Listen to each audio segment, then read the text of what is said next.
kedves Ildi. Bizony, Ildi. Az én Istenemnek van szemöldöke. Szigorúan összevonja, ha baromságot csinálok. Általában össze van vonva neki, ezért mély hasadék van a kettő közt. Ott nyáron soha nem barnul le, és ha néha kisimul a homloka, a fehér csikót úgy magyarázza, indiánosat játszott a gyerekekkel. Mert az én Istenem tud füllenteni is, mert tudja, a füllentés nem az, aminek látszik. Az én Istenemnek szemeiből lassan, szinte folyamatosan bogyog a könny, ezért a só árkot mart az arcára, és az orcimpák mellett kis sókristály dombocskák póposodnak. Ez bizonyára nem az én bűneim feletti bánat miatt van, mármint a folyamatos pityergés, hanem mert az én Istenem minden valószínűség szerint allergiás. Halad a kórral.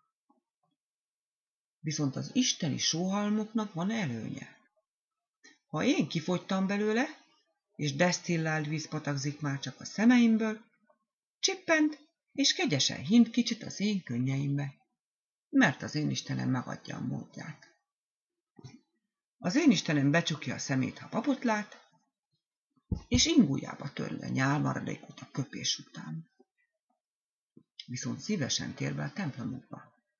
Nem csak a kőből épült 1-2-3 hajósokba, dómokba, bazilikákba, az erdő katedrálisaiba, a mezőszentélyeibe is gyakran időz, hátát egy-egy fának támasztva, vagy sziklafalnak dőlve.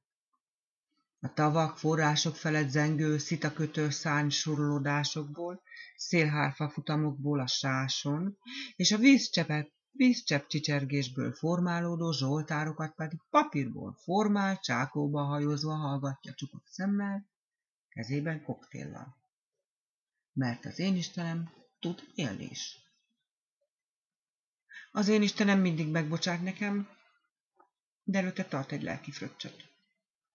Olyan is volt már, hogy hátba vágott, de úgy, hogy elakadt a gégémben a levegő. Megillettem, köszönöm. Van, hogy megtagadom és kiadom az útját, de le sem szarjon.